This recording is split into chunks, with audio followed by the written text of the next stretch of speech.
लगातार 3-4 पीरियड तक एमपी बन के रहे कि साहब मोदी जी की तरह बिल्कुल प्राइम मिनिस्टर सीएम रहे गुजरात के और पीएम रहे पूरे भारत के 2024 में, और फिर दोबारा जीतने का प्लान बांधे। कुछ भी करें 100 साल के अंदर ही अंदर उसे वहां जाना होगा जहां मौत नहीं है, जहां का एक दिन 50,000 साल के बराबर है। दुनिया में आज बीमारी है, कल तंदुरुस्ती। दुनिया में आज गरीबी है, कल मालदारी। दुनिया में आज इज्जत है, कल जिल्लत। दुनिया में आज तंगी है, कल खुशहाली। दुनिया में आज तंदुरुस्ती है, कल बीमारी, या आज बीमारी है, कल तंदुरुस्ती। मरने के बाद ऐसा कुछ नहीं होगा। वहां या तो सिर्फ बाग ही बाग है, जन्नत है सदा खरबों साल महासंख्यों साल, या फिर आग ही आग है जहां खरबों साल। वहां आदमी मौत ही को ज़बह कर दिया जाएगा। हदीस में आया है कि जन्नती जन्नत में, जहन्नमी जहन्नम में, और दोनों को पुकार के कहा जाएगा सुनो सारे लोग, सारे जन्नती जहन्नमी बिल्कुल हम दरगोश होकर सुनने लगेंगे। जन्नती इस खौफ से कहीं जन्नत से निकलने का आदेश तो नहीं होगा, और जहन्नमी इस उम्मीद में कहीं इस आग से रिहाई का परवाना तो नहीं मिलने वाला है। सारे जहन्नमी और जन्नती कान लगा के सुनेंगे फरिश्ता क्या कह रहा है। फरिश्ते कहेंगे जन्नतियों तुम ईमान लाए, तुमने अच्छा काम किया, मुबारक हो, अब जन्नत में सदा रहो, ये नेमत तुमसे छीनी नहीं जाएगी। मौत को ज़बह किया जाता है, मुबारक हो कि अल्लाह ने तुझे जन्नती बना दिया। दुनिया में जवान है मगर बुढ़ापे का अंदेशा है। दुनिया में आज मालदार है, कल गरीबी का अंदेशा है।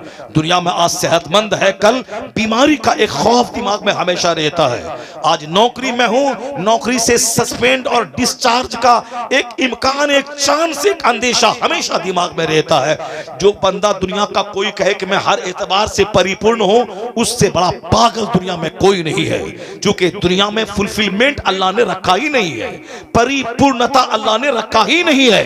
क्योंकि जवानी के पीछे बुढ़ापा है, और सेहत के पीछे बीमारी है, इज्जत के पीछे जिल्लत है, मालदारी के पीछे गरीबी है, और जिंदगी के पीछे मौत की तलवार लटक रही है। इसलिए दुनिया में कोई बंदा सुखी रह ही नहीं सकता है। अगर कोई कहे कि हर एतबार से मैं सुखी हूं, उससे बड़ा पागल कोई नहीं है। क्योंकि बीमार पड़ना है, पांव में कांटा चुभना है, उसे गिरना है, पड़ना है, और हासिदीन का शिकार होना है। मैं खुश हूं, सारे पड़ोसी मुझसे जल रहे हैं। मेरी बेटी की शादी है, मेरा अपना भाई मुझसे बगावत कर रहा है। नहीं है सुख दुनिया में। मैं अपने घर में हूं, शराबी शराब के नशे में गाना वॉल्यूम ऊंचा करके सुन रहा है। आप कुछ कर नहीं सकते, आपको अपना घर का दरवाजा बंद करना होगा, और कान में ठूसनी पड़ेगी रुई। वो करेगा, उसको आप बोल नहीं सकते हैं। वो बोलेगा मैं गरीब हूं तो क्या हुआ, मैं अपने घर में बजा रहा हूं, उसको उससे क्या मतलब है। दुनिया में तनाव, टेंशन।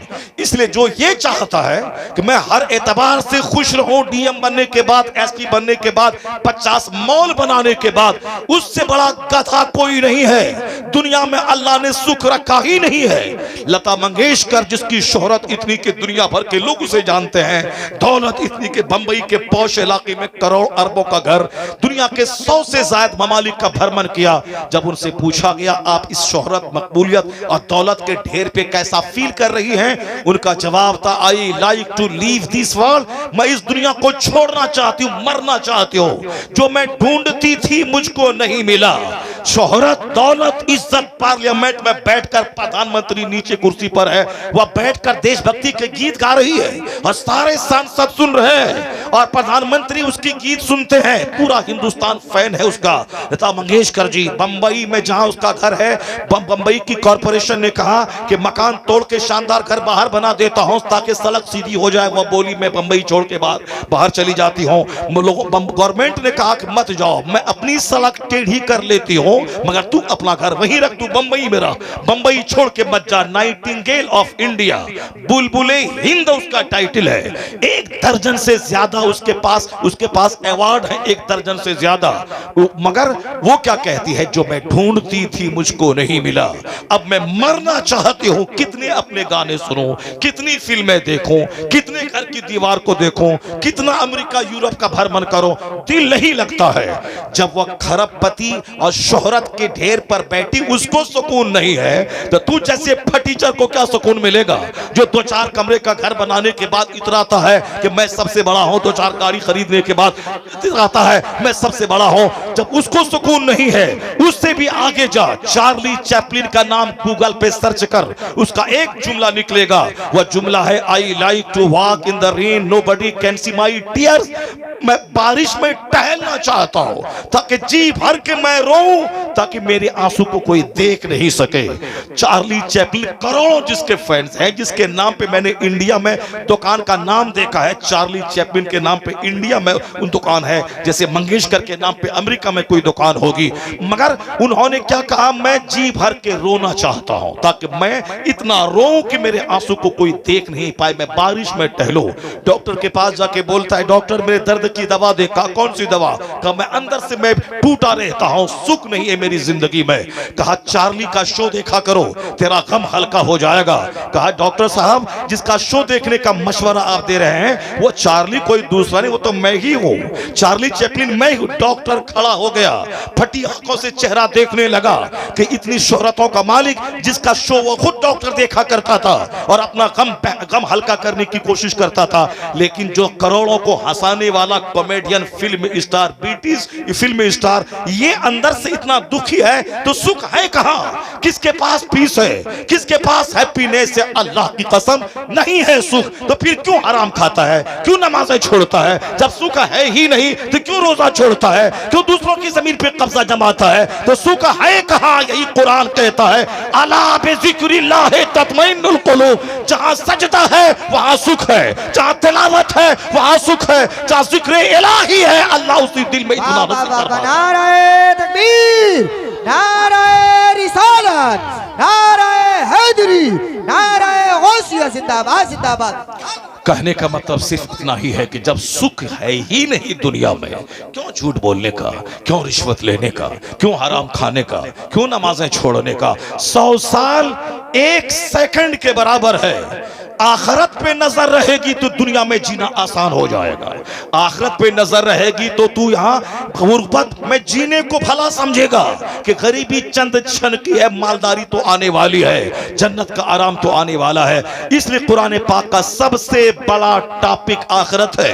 यह मुफ्ती नसीम साहब एक जिम्मेदार मुफ्ती है, मुफ्ती तौसीफ साहब हैं, हमारे सारे उलमा कराम हैं, ये पूरा कुरान पढ़ डालें। सबसे ज्यादा जिसका चर्चा कुरान में है वो आखिरत है, सबसे ज्यादा। सूरह नबा 30वां पारा ले ले, अम्मा यतसाअलून अनिन नबइल अज़ीम अल्लज़ीना हुम फ़ीहि मुख्तलिफ़ून कल्ला सयअलमून सुम्मा कल्ला सयअलमून। इसमें क्या है? एक बड़ी खबर के बारे में, क़यामत का चर्चा है। दूसरी सूरह सूरह नाज़ियात पढ़ लें, उस सूरत में आधी आयतें उसकी, यानी आधी सूरतें सिर्फ क़यामत का चर्चा है। सूरह मुतफ़्फ़िफ़ीन पढ़ लें, सूरह तकवीर पढ़ लें, सूरह इंशिक़ाक़ पढ़ लें, अब सूरह फज्र पढ़ लें, अब फिर आखिरी 10 सूरत को 12-20 सूरत को पढ़ ले। सूरह ज़िलज़ाल पढ़ ले, इज़ा ज़ुलज़िलतिल अर्दु ज़िलज़ालहा व अख़रजतिल अर्दु अस्क़ालहा। जब जमीन अपने बोझ निकाल के फेंक देगी, जितने लोग पैदा हुए, दफन हुए, सबको जमीन उठा के फेंक देगी। कुरान कहता है, वही 30वें पारे में है, वैज़ल बिहार फुज्जरत, जब समंदर को बहा दिया जाएगा, वैज़ल बिहार सुज्जरत, जब समंदर में आग लगा दी जाएगी।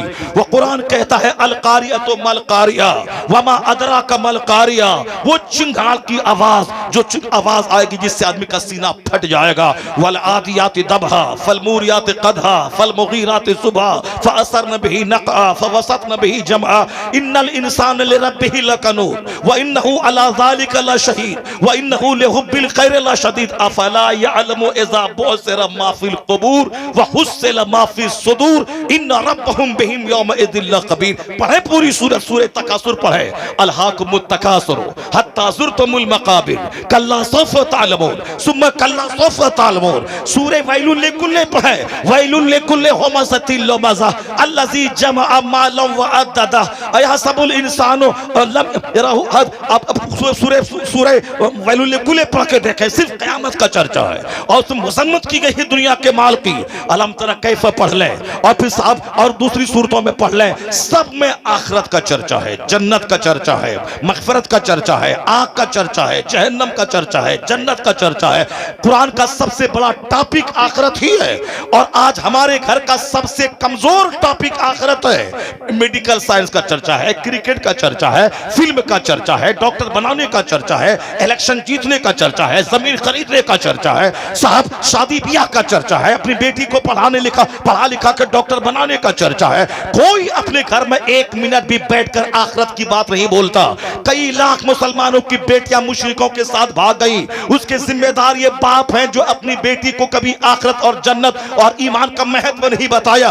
अपनी बेटी को सिर्फ फिल्मी जिंदगी, माल वाली जिंदगी, आसाइश वाली जिंदगी, तो फिर तो वह आसाइश के चक्कर में काफिरों के पास जाना पड़े, वह चली गई। आपने कब बताया है कि असल में ईमान सबसे बड़ी चीज है। दुनिया मिले ना मिले, अगर ईमान सलामत है सबसे बड़ा वो धनवान है। दुनिया की जिंदगी आरजी, फानी और वक्ती टेम्पररी है, असल दायमी जिंदगी आखिरत की है। अगर आप भुट्टी में पिला देते, अगर कोई दुश्मन उसको कहता कि 10 लाख रुपए मैं दूंगा, तू मेरी गोद में आ जा, यह बोलती मैं सारी जिंदगी कुंवारी रह जाऊंगी मगर ईमान का सौदा नहीं करूंगी। इसलिए हर माँ बाप पे लाजिम है कि इंजीनियरिंग की बात बाद में करे, मेडिकल साइंस की बात बाद में करे, पॉलिटिकल तबसरा बाद में करे, पहले आखिरत और इस्लाम और ईमान का महत्व बता दे। दुनिया में कुछ मिले ना मिले, उसका बच्चा ईमान लेकर अगर आखिरत में चला गया तो सबसे बड़ा धनवान वही है और सबसे बड़ा कामयाब बाप वही है जो बच्चे को कुछ दे ना दे ईमान की दौलत। नारे तकबीर, नारे रिसालत, नारे हैदरी, जलसा तजदीदुल कुरान, इदारा तजदीदुल कुरान जिंदाबाद जिंदाबाद जिंदाबाद। और आप जनरल जो है वो, और खुद हमारी बिरादरी में बहुत सारे लोग जब तक हैं मस्जिदों में तब तक ठीक है, मस्जिद से बाहर निकले उनका भी हाल आप ही की तरह हो जाता है। और फिर वह भी कहते हैं कि नहीं हम बुखारी शरीफ पढ़ाते हैं तो क्या हुआ, इस आप हाथ चूमते हैं मगर तनख पैसा कहाँ है, माल कहाँ है। माल तो वहाँ हमारे इलाके में बहुत बड़ी दरगाह है, वहाँ के खादिम से मैंने कहा, मैं अक्सर जाता रहता हूँ, मैंने उनसे कहा अरे तुम तो यहाँ रहते हो, हजरत के पास हम लोग तरसते हैं आने के लिए, टाइम नहीं मिलता है, मौका मिलता आ जाते हो, तुम तो 24 घंटे यहाँ रहते हो। क्या बोला, वो बात तो सब सी है मगर माल कहाँ है, माल कहाँ है। ये वो बिल्कुल सच बात कह रहा हूँ, ये मेरे साथ, मैंने उनसे कहा बहुत खुश नसीब हो तुम यहाँ रह रहे हो। वो चिमनी बाजार शरीफ आप जानते होंगे, बहुत बड़े बुजुर्ग हैं, जमालुल हक बंदगी रदी अल्लाह तआला अन्हु वो रहते हैं। मैंने वहाँ के एक खादिम से कहा कि तुम तो साहब जन्नत में रहते हो, हजरत यहाँ है, हम लोग तो कभी कभी आते। कहा वो बात सब ठीक है मौला साहब मगर माल कहाँ है। बरेली शरीफ में मैं दारुल इफ्ता में एक बार गया, एक इस्तिफ्ता को लेने के बाद, और फिर कहा कि उन्होंने कहा हजरत आप लोग तो बड़े खुश नसीब है साहब, यहाँ वहाँ जहाँ तहाँ पूरा भारत घूमते हैं, 50,000 40,000 ये वो बाप क्या पैसा आपके पास है। मैंने कहा हजरत आप आला हजरत के पास रहते हैं, हम लोग तो कभी कभी साल में एक बार दो बार आते हैं, आप तो मुजद्दिद आजम के आस्थाने के पास रहते हैं, आप तो मरकज़े अहले सुन्नत में आप रहते हैं। मरकज वही बरेली है, चाहे कुछ भी हो जाए, 50,000 कमरे कम स्कूल कहीं खोल दे, मदरसा खोल दे, मगर मरकज बरेली ही रहेगा। क्यों? इसलिए कि दूसरा आला हजरत नहीं होगा तो जब तक रजा की कब्र बरेली में है, मरकज अहले सुन्नत बरेली। मैं तो अक्सर कहता हूँ न रहे मंजर इस्लाम, न रहे मजहर इस्लाम। क्या मंजर इस्लाम की वजह से बरेली मरकज है? क्या मजहर इस्लाम की वजह से बरेली मरकज है? क्या जामिअतुर रजा की वजह से बरेली मरकज है? नहीं, मरकज अहले सुन्नत आला हजरत की फिक्र की वजह से है कि आला हजरत ने गुस्ताखों के चेहरे को बेनकाब किया, मजहब अहले सुन्नत व जमात का तहफ़्फ़ुज़ किया, तहफ़्फ़ुज़ नामूस रिसालत करके करोड़ों मुसलमानों को बेईमान होने से बचाया। तो आला हजरत की फिक्र की वजह से मरकज बरेली हमारा है, आला हजरत की वजह से। तो आला हजरत की वजह से जब मरकज है तो वो तो हमेशा मरकज रहेगा बरेली। मदीने में चाहे वहां भी गवर्नमेंट हो, वहां भी इमाम रहे, वहां भी गवर्नर रहे, मगर मदीना तो राजधानी है, चूंकि मुस्तफा की कब्र अनवर मदीना में है। अब चाहे वहां का हाकिम कोई भी हो मगर मरकज इस्लाम मदीना है, मरकज इस्लाम मक्का है। उसी तरह हिंदुस्तान में सुन्नियों का मरकज बरेली है, चूंकि इश्क रसूल की हिफाजत वहां मुस्तफा के उस जबरदस्त दाई और मुबल्लिग ने किया है। उन्होंने गुस्ताखों को बेनकाब किया और साहिब ईमान की हिफाजत की। तो बरेली अब मरकज आला हजरत की वजह से है, न किसी कॉलेज, न किसी मदरसा, न किसी यूनिवर्सिटी की वजह से। तो मैंने कहा था क्यों इधर की उधर की बात करने का।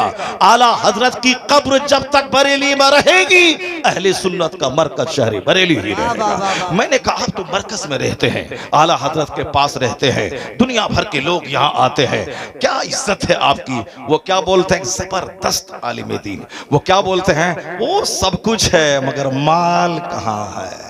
वह सब कुछ है मगर माल कहाँ है। वो तो माल आप लोगों के पास है, यहाँ वहाँ पूरे भारत में जाते हैं हम लोग तो एक महीने में उतना नहीं मिलता है जितना आप एक रात में एक दिन में आपके पास हो जाता है। ये बताइए, ऐसा नहीं सारे लोग, वहाँ तो फकीर लोग भी रहते हैं, वहाँ तो जाहिद भी रहते हैं, वहाँ तो बड़े जबरदस्त मुदर्रिस मुफ्ती सब रहते हैं, मगर कुछ लोग हैं जिसके दिमाग में माल माल की बात रहती है। वो तो हर जगह लोग रहते हैं। मैं ये बात सच कह रहा हूँ चूंकि वो उन्होंने मेरे से कहा वो सब ठीक है मौलाना साहब मगर माल कहाँ है।